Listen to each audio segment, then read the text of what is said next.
Jimmie, statistically speaking, you're one of the best here at Atlanta. Talk about coming back to the track and expectations this weekend. Yeah, expectations are high. We're very excited to get to a 1.5 mile track. I'm excited about the new rules package, and I think these cooler temperatures are going to add a lot of grip and maybe not show the real potential the drivers are so excited about the rules package. But I've always had great success here. It's been a lot of fun. I think this track with the high tire wear and the bumpy conditions and the fact that you got to search around for lines really suits my style and suits my upbringing racing on the dirt. So it's been a great racetrack for me, and looking forward to a strong performance. All right, we'll go ahead and open it up to questions. Please raise your hand if you have a question. We'll start in the middle with Kelly.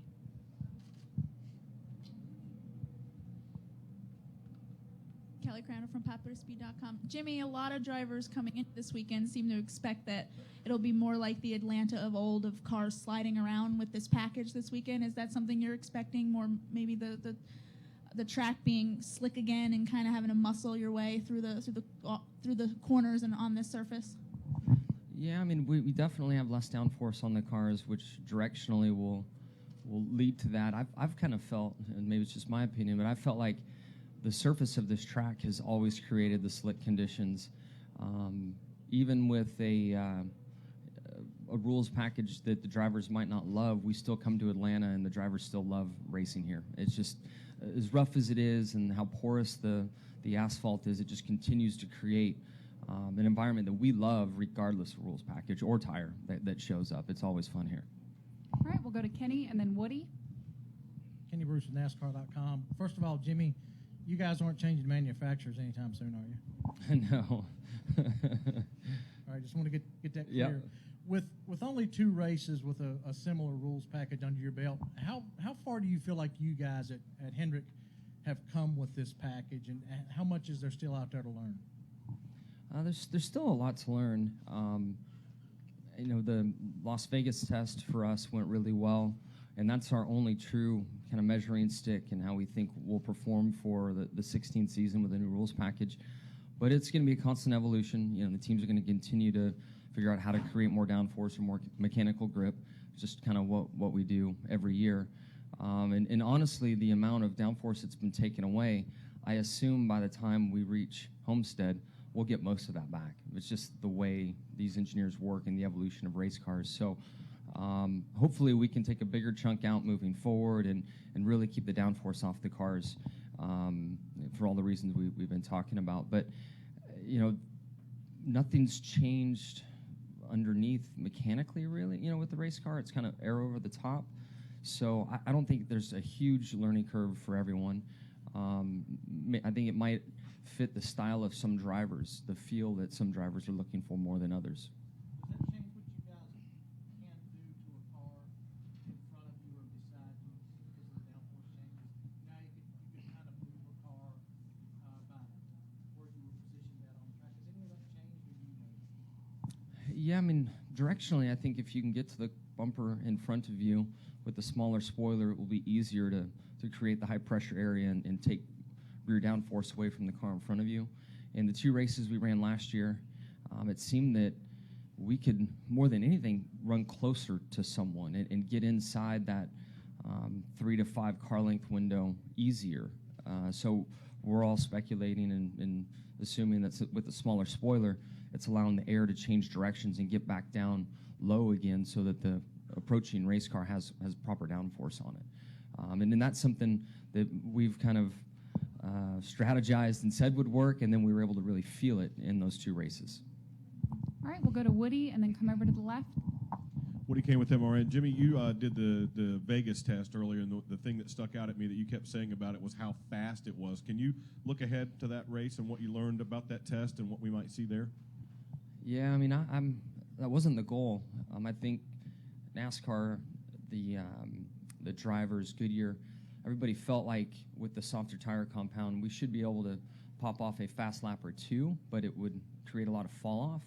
And at that test, with the weather conditions and the green racetrack, the fall off was minimal. And it's really difficult to make a tire have the fall off at every racetrack the same way. So it might be more of a Vegas characteristic, and the speeds might stay sustained longer. I was at the tire test in Kansas, hot summer day, the same tire that we ran in Vegas, and it had seconds of fall off, and everybody left there smiling ear to ear. It still ran a fast lap and had all this fall off. Then we went to Vegas, and it wouldn't slow down. I'm like, wait a second, this is what we were hoping for, but every situation's different, and hopefully the weather comes up and will help create some more fall off once we get out to Las Vegas. All right, we'll go over here to the left and then back to Lee. Hey, Jimmy. Paul Newberry from Associated Press.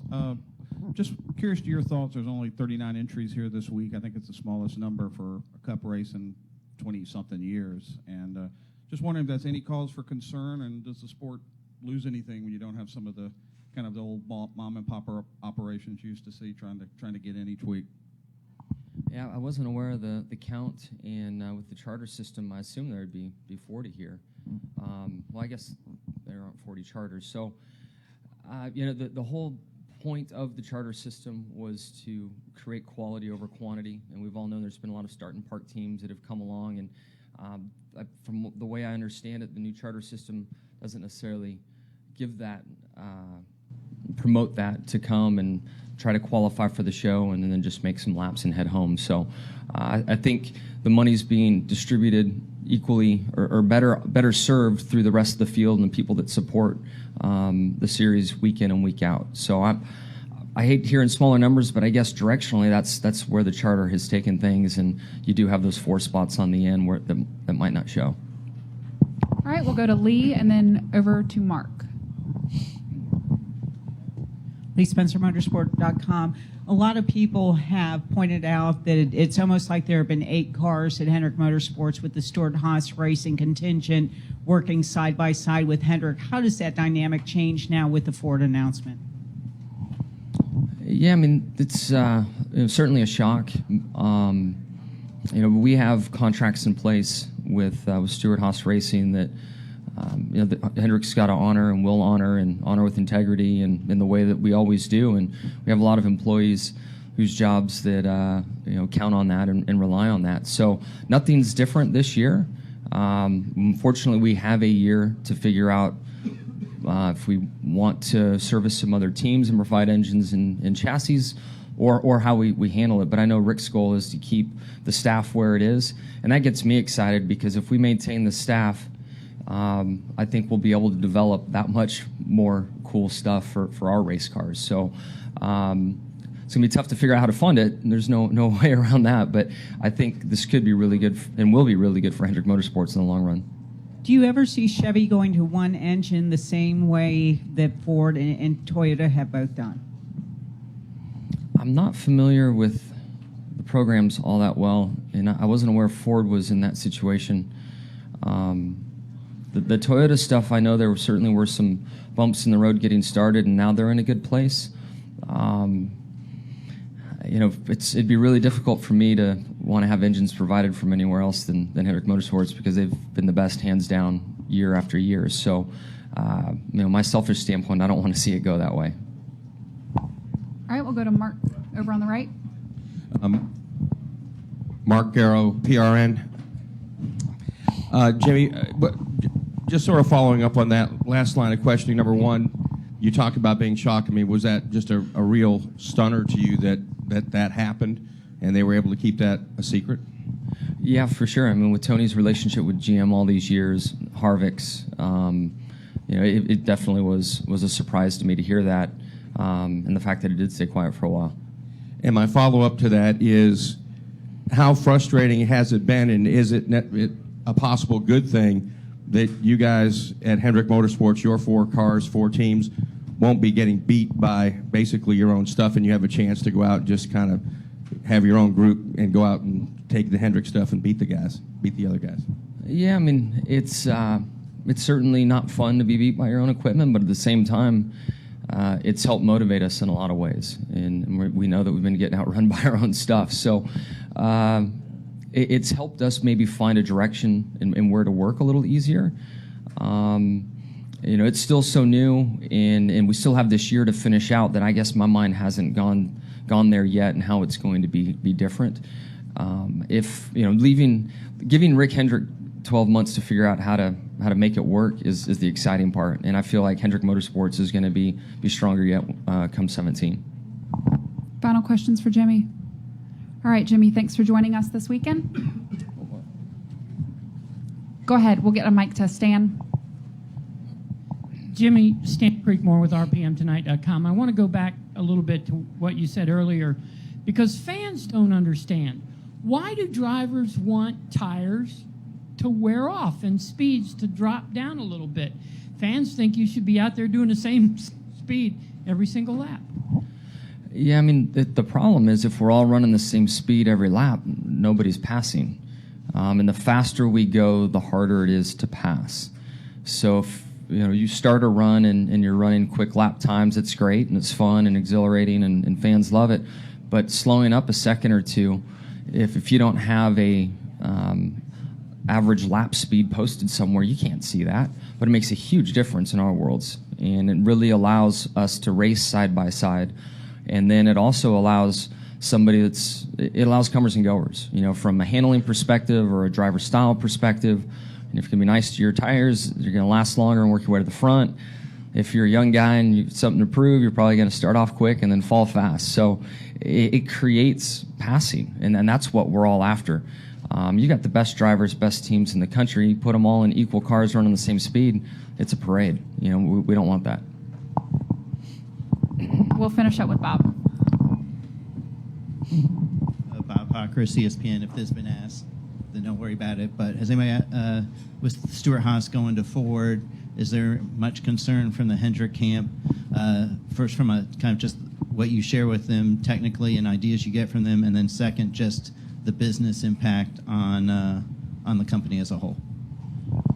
Yeah, we were touching on it some, and I mean the business impact. Fortunately, we have 12 months to figure out how to stay where we are from an employee standpoint. I know that's Rick's goal, and Rick's made that known through the company. So we've got 12 months to get there. We have contracts to honor now, and Gene and Tony and Rick have worked through all those details, and we're honoring the contracts as we would. And they're Chevy-powered, Hendrick-powered engines and Hendrick chassis right now. So we're going to continue to work hard and honor the contracts, and give Rick the time to figure out how to bring in some more revenue if it's supplying engines and chassis for other teams, bringing in more sponsorship to keep everything where it's at. We've got some time to figure all that out, which is cool. All right, Jimmie, thanks for joining us.